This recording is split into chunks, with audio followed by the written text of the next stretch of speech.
Tell you what, with how the weather is sometimes here in the south of New Zealand, I wish I was in Darwin sometimes. Hello, welcome back to Running on 7 Cylinders. Today we'll be discussing the round that has just happened for the Australian Supercars Championship.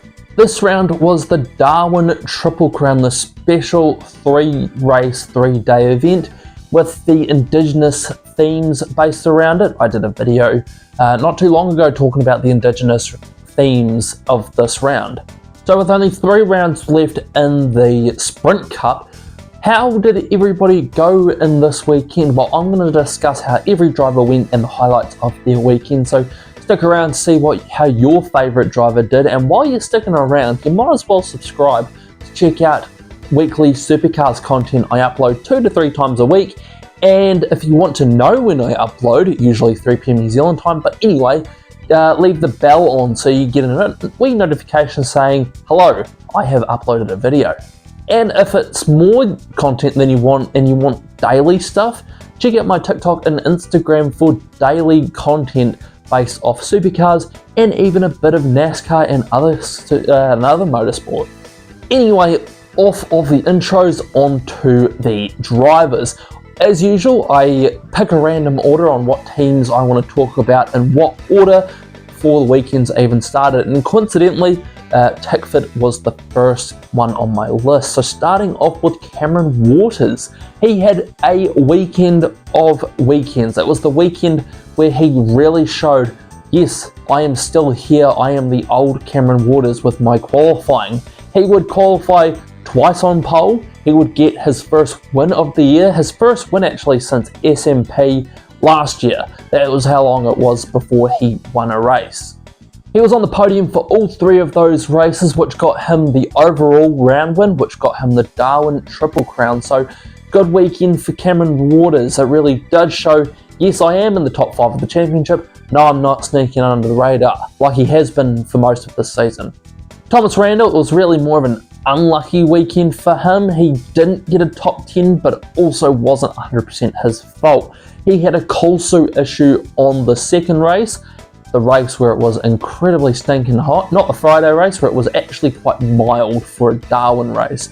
It got so bad where he didn't even start the final race. It was Mark Winterbottom that ended up super subbing for Randall in this final race. It's weird, there were 2 super subs in the final race. I can't remember the last time there were 2 substitute drivers. Oh no, Adelaide, where Kai Allen and Cooper Murray made their debuts. Anyway, that answered my question, but that's beside the point. And Mark Winterbottom unfortunately would have some pit issues, so even he didn't even get a good result out of things, but at least one of the Tickford cars had speed. Team 18, Charlie Schwerkolt is confident that they are the team to beat. They have found their mojo, and up yours Mark Scaife basically is what he said at the end of the weekend, because Anton De Pasquale, as usual, fastest Chevrolet. I'm becoming to repeat myself after every round when I'm talking about ADP, but he got a win. It was the second win of Chevrolet, it was the second win of his, and the second win of Team 18 for this season. So it was good speed showing with Anton. Just hope and pray that it continues going into Townsville. Even David Reynolds had a bit of speed. Aside from being spun right at the end of race 1 by Jack LeBrock, he had speed that was hovering around the top 10. Yes, he did get a best result of 10th, but hey, it was still decent speed from David Reynolds. He was usually the 2nd or 3rd fastest Chevrolet. Brock Feeney had a very un-Feeney-like weekend, and what I mean by that is, last year he absolutely dominated this weekend, made the Darwin Triple Crown look like a joke. Even though they revised the way of winning the Darwin Triple Crown, he won it the old-fashioned way of having to just dominate the weekend last year. He got a best result of 5th this weekend, and I think that was he didn't do well in race 1, he was anonymous in race 2, lost a lot of tyre wear, and race 3, there was a bit of a confusion right at the end because there was a safety car right at the end of race 3, and he had to him and Will Brown, his teammate, swapped over to try and get the car in front. That didn't happen in time, and the safety car came out and the race finished under safety car. So Brock Feeney didn't get that position back and he was spewy over it, but it honestly wasn't anyone's fault. It was just poor timing. You can't really swap the positions while they're under safety car. That's against the rules. And as in turn, he has lost a lot of ground from second place. That has really clawed that driver's standings back. His teammate, however, had a hell of a consistent weekend.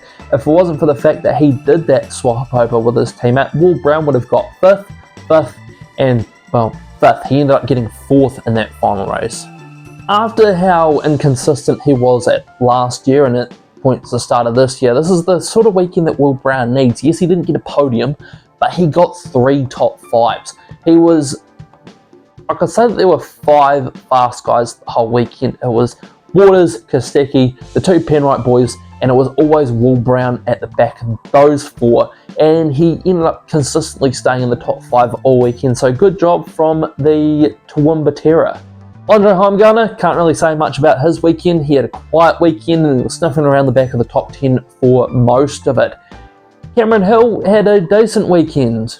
Firstly, he got 2 top 10s in the weekend, which can't really say that a lot about Cameron Hill weekends this year, but he didn't end up having a spat with Zach Bates, which after every weekend where there was no ACT Civil War should be ending in a positive. So onwards and upwards from Cameron Hill from here.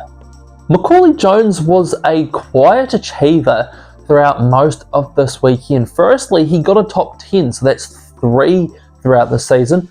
Granted, I think all of them are from people getting penalties, but that's beside the point. He is around that top 10 area, and the other 2 results weren't too shabby either. 15th and 16th, I think he got.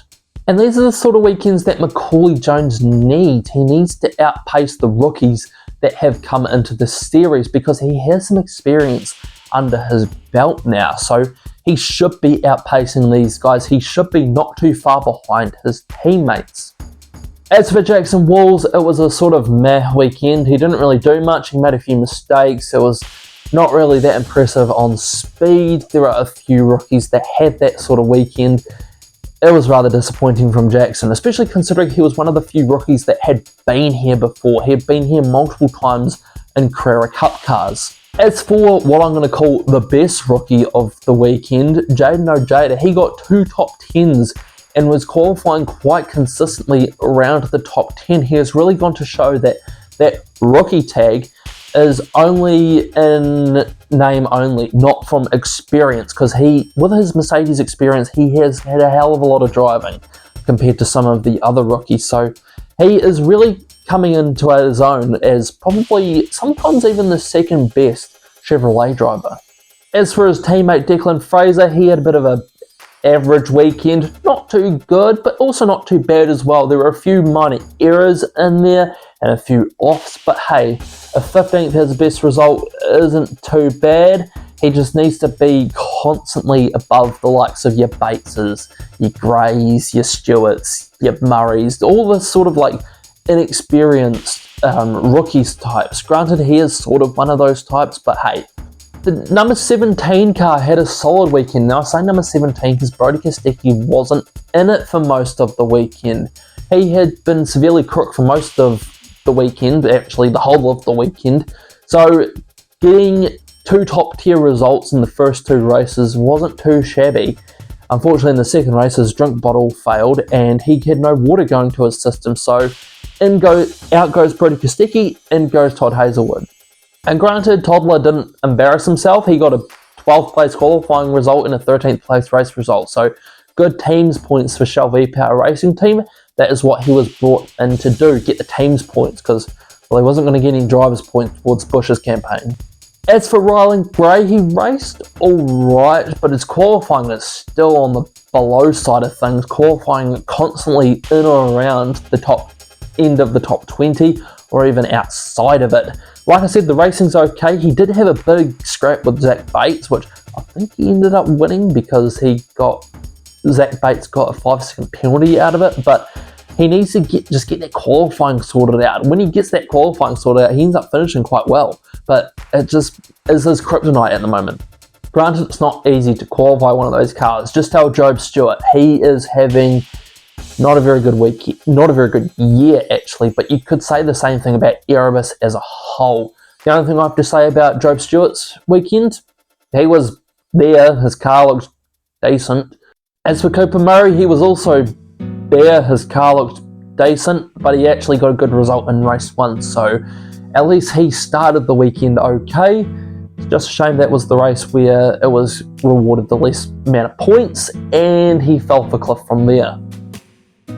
But hey, at least they are now in the little alliance that Team Chevy has. They were secretly put themselves into that alliance, so they've given up on the independent data ways. Chaz Mostert had a good weekend going up until right at the end of it. He had 2 top 10s finished, and he was going for a third one up until the engine launched itself. Seems like that there is a bit of a problem with these Toyotas. The reliability isn't 100% there, but you're going to expect that from a new engine. So I think this is the 3rd engine failure for Toyota, because Andre Heimgartner had one. I think Ryan Wood had one in Ruapuna, but it's not too bad for Chaz. Like I said, he was on course for 3 top 10s. As for Ryan Wood, he also got 2 top 10s and was not granted a 3rd one because of reliability. This time it was his power steering that went out. So it was a bit of a roller coaster weekend for Walkinshaw. Remember, they're still learning these cars. I think the weekend that Ryan Wood had in New Zealand, the weekends, seemed like a flash in the pan, because they have gone back to the mean of the Walkinshaw guys being in or around the top 10, and their Brad Jones racing cars being sort of around and outside of that. Oh yeah, that's right, Saturday and Tassie, that was a bit of a fluke as well. A team that lost completely all pace was Blanchard Racing Team. At least Aaron Cameron was out of the messes, but he had to be in the racing at the front to be in the mess in the front like he has been lately. But they didn't really qualify well, and they raced okay. I mean, like I said, Aaron Cameron didn't really get in his usual spats, which I'm a big Aaron Cameron fan, but does get in a bit of contact. But he didn't do that this weekend, and there was no race pace, so not really much to go off here. James Golding, well, he didn't even get a top 10, which is very un-James Golding-like, and the race pace wasn't there either, so there was a bit of a misstep from Blanchard Racing Team, and it was weird seeing no Triple 8 products on the podium at all during the weekend. As for the Grove Team, well, Matt Payne was consistent for most of this weekend. He was probably the best guy to not win all weekend, and if it wasn't for the fact that he kept getting held up by a little niggles and stuff like that, I've walked in pit lane for no reason. The blocking that Cameron Waters did down the main straight and a few other things really hurt them in the long run, I think. But because of his consistency and finishing every race in front of Brock Feeney, that points gap has closed. And onto his teammate Kai Allen, the Darwin, what's the opposite of a hoodoo? Because he has that right now. He has the speed at Darwin, and the new car is going quite well. He got what was it, a 3rd or a 2nd, and he won the 2nd race in the weekend, which it was a 2nd race win in total, but it was his 1st race win on Aussie soil, so that's good for Kai Allen, and he's becoming a secret championship contender, because he is always in or around there. Not like last year where it was at this point where he really picked up speed. He really has been thereabouts for the whole of 2026. Him and his engineer Ricardo Corte has really found a sweet spot and are building a good relationship between the two. And finally, Matt Stone Racing. Jack LeBrock did a very Jack LeBrock weekend, being the 2nd best Chevrolet on a constant basis, until he got that penalty for spinning out David Reynolds, which really cost him in the end at race 1, but 2 top 10s and the other 2 races isn't shabby at all. And speaking of penalties, Zach Bates had a bit of a nightmare weekend. The qualifying pace is there. I mean, it's always there, it's Zach Bates, but he got penalty after penalty, and then he got a penalty for not serving his penalty properly, and then in another race he got another penalty. So I think he got a total of like nearly 30 seconds worth of penalties, throughout the whole of the weekend for maybe only 2 separate incidents. So it wasn't very good race finishes from Zach Bates, but the speed is there in qualifying. It just needs to improve the race results. As for the points, I'm going to read them off my paper, which is why I'll be looking down for this moment. Brock Feeney still is at the time the points leader at 1390. Matt Payne only 15 points behind, and that's what I mean about him closing that gap up. Cameron Waters has now leapfrogged Brodie Kostecki, mainly because Waters had a good weekend and Brodie Kostecki basically got a DNF at that last race. DNS. So he's in 4th position. Kai Allen just behind Brodie Kostecki in 5th position. This is what I mean. He is becoming a dark horse for this championship. And yes, he's not going to squeak out the Sprint Cup, but he'll be quite good I'm going to use broken English, goodly placed for the final series. Anton De Pasquale, 250 points back from the lead in 6th. Will Brown is in 7th now, so that's pretty good from Swill. He's slowly building his points up after having a shit start to the season. Ryan Wood still somehow in 8th, James Golding still somehow in 9th, and Chaz Mostert still somehow in 10th. So a lot of somehows towards the end of the top 10. Just outside of the top 10, you've got Jack LeBrock on 558 points, Andre Heimgarn a bit far back on 631, but then you've got Jaden Ojeda on 680. He could squeak in a final series berth. Remember last year, Kai Allen snuck into the final series after a good Bathurst? Well, Jaden Ojeda could do that. 14th is Thomas Randall. Granted, he didn't start the last race, so fair enough. 15th is Cameron Hill. 16th is David Reynolds. 17th, Zach Bates. 18th, Macaulay Jones. That's not too bad from Macca, considering, like I said, he needs to be up above those rookies and those inexperienced ones. He's doing that. 19th is Declan Fraser, and just inside the top 20 is Aaron Cameron. And I want to quickly talk about the Teams Championship. Well, the top 2, because they have flipped around. Yes, Triple A actually have competition in the Teams Championship this year. Penrite Racing, with their 2 A-class drivers, are proving why Matt Payne shouldn't go anywhere. I made a video about Matt Payne's future. It should be in the top right corner unless I forget like a doofus. But that means Penrite Racing will get the top pit lane priority going to Townsville. So that's something that needs to be thought about, because I don't think they might have gotten pit lane priority before but once. So they aren't used to getting that pit lane priority and really using it to effectively do stuff, which is what AAA are the masters at with their strategy. So that is my round 6 review of the Darwin Triple Crown. If you like this video and you want to see more Supercars reviews and other Supercars content that I like to make, because I like to chew the fat and spin the yarns about my favourite sport, leave a like and a subscribe. The support would be very much appreciated. And while you're down in that area, check out some other videos that I've been making, and they'll also be over here.